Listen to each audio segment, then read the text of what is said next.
Hello everyone, welcome to Easy Learnings. In the previous video, we have already done perfect squares and what are squares, what are the properties of the squares and what patterns are followed by square numbers. So let us continue with the topic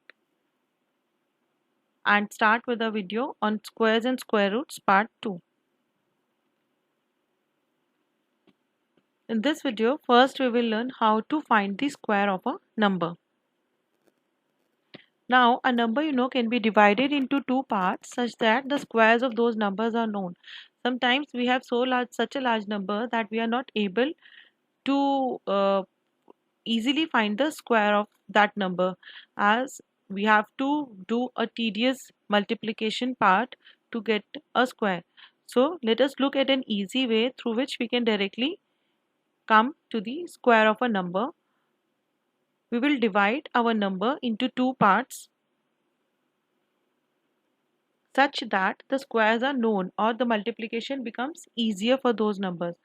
So in this case, if I treat x as a plus b, so I can always find the square of x by squaring a plus b, where a plus b is equals to x and the value of squares of a and b are known. For example, if I am finding the square of 25, so 25 can be split into 20 and 5. So it can be written as 20 plus 5, and squaring 20 plus 5 I will get 20 square plus 20 into 5 plus 5 into 20 plus 5 into 5.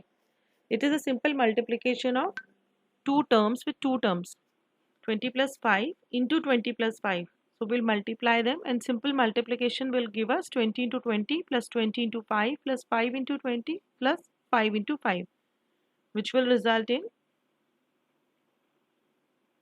400 plus 100 plus 100 plus 25, which is equal to 625.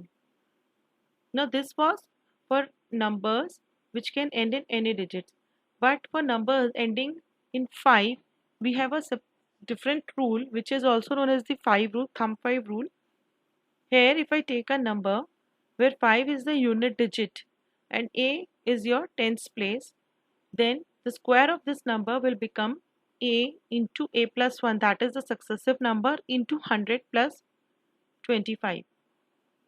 For example, if I am squaring 35 square, so I can see that 5 is the units place, but at the tens place we have 3. So 3 into the successive number, that is 3 plus 1, into 100 plus 25, it will give me 3 into 4, that is 12. 12 into 100, it is 1200 plus 25. We can check it with the other numbers also and we will get the same pattern. Tens number into the successive number into 100 plus 25. Now we'll come and see how to find square roots. Now finding the square roots have different methods. First is repeated subtraction, then prime factorization method, division method and estimation method. So one by one we'll be taking the look at all of these methods.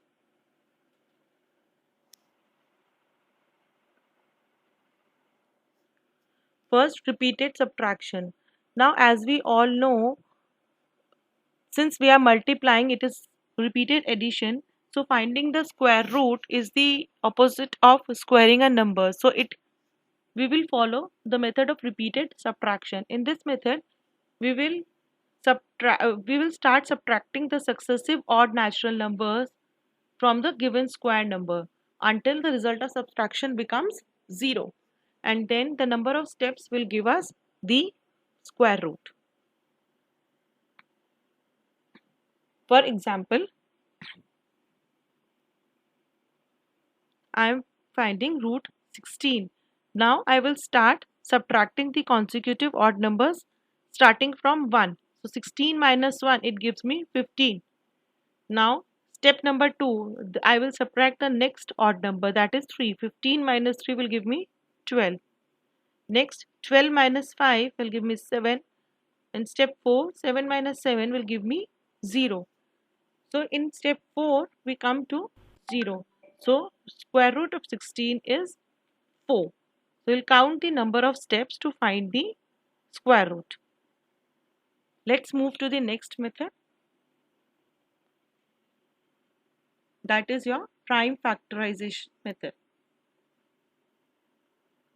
Now we all are familiar with prime factorization. What is prime factorization? In this method, we find the prime factors of a given number.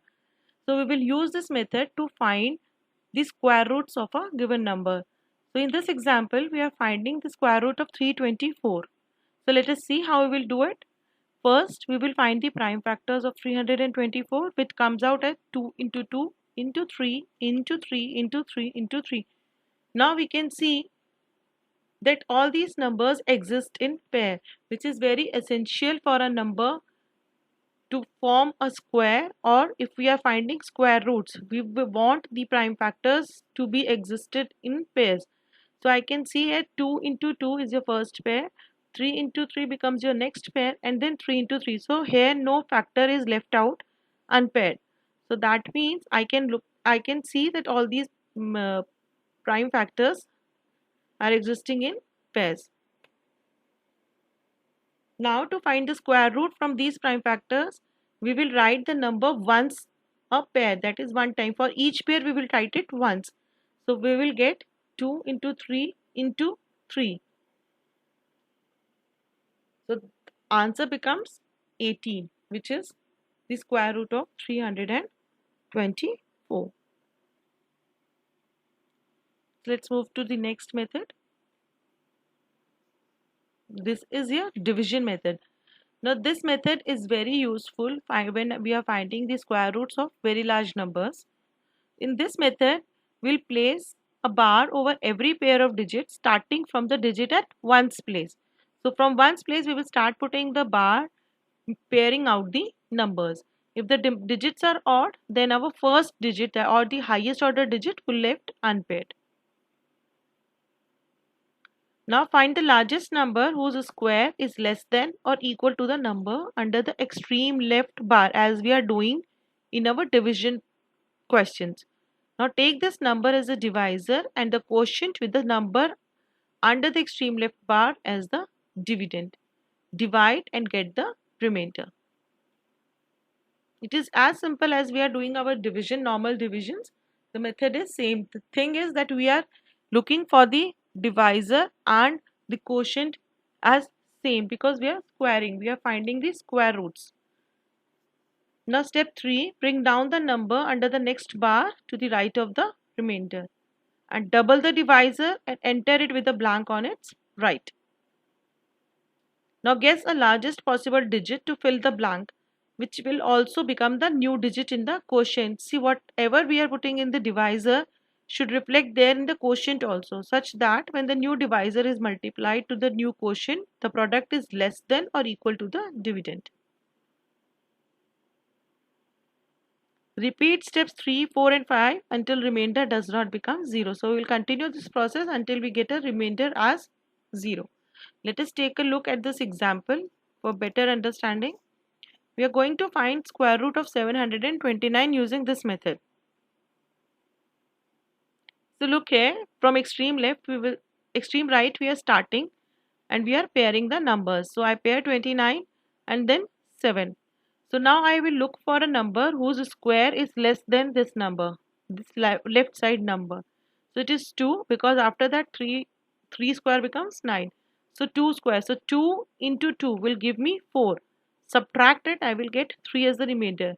I will bring down this whole pair of the number together. So it becomes 329. Now double the divisor, it becomes 4 here. Now I have to choose the next number alongside, so that when multiplied with the same number, which will give me the result less than or equal to this dividend. So the number is 7, because when 47 is multiplied by 7, I will get exactly 329. So the remainder becomes 0 and will stop here only.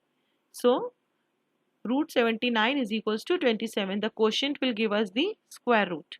Let us see one more example which is having a decimal point in it. In this case, it is square root of 7.29. So here again, decimal, before decimal also I'll start pairing, and then 7. I'll take the first divisor as 2. 2 into 2 it becomes 4. The remainder is 3. Now 2 times 2 it comes as 4 here. Now choose a number such that multiplying it with the same number gives you a number which is equal to or less than the dividend. So I will take 7. 47 into 7 gives me 329. 0. See, we can also choose this number. There's a trick also. Just try to choose a number whose square root, the unit place, see the unit place of the dividend, and try to choose that number which is square root will coincide with that digit. Unit digit should coincide with the unit digit of the divisor. So that way you would be able to choose the correct number. So it becomes root 7.29 as 2.7. Don't forget to put the decimal point after 2, because after that when we are bringing 0.29 down, there is a decimal point here. After 7 it is a decimal point, so we will put a decimal point after 2. Now we come to the estimation method. Sometimes we cannot calculate the square roots exactly. So we have to estimate what would be the square root of the given number. So how to do this? For example, we are estimating the square root of 300. So what we will do, we will just check that 300 comes between 100 and 400. That is, we will choose two square numbers which are besides 300. So less than 300 is 100, which is the square of 10. And after 300 it is 400, which is the square of 20. And 300 lies in between the 100 and 400. So 100 and 400, 300 lies. Now square root of 100 is 10, square root of 400 is 20. So we can say that 10 is less than square root of 300, which is less than 20. So square root of 300 will lie between 10 and 20. Now we will further estimate, as we know that 17 square would be equal to 289 and 18 square is equals to 324. When we are squaring 17 we get 289 and 18 square is 324. So 300 lies between 289 and 324. That means the square root of 300 will lie between 17 and 18. Further estimating, we can always also say that the square root of 300 will be somewhere near about 17, because 289 is much closer to 300 than 324.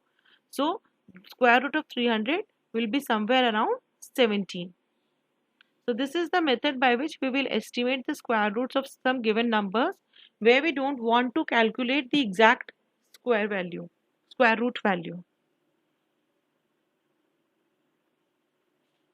So this is all for today. If you have found this video informative, please like, share and subscribe this YouTube channel. And if you have any comments, please leave them in the comment box. Thank you and happy learning.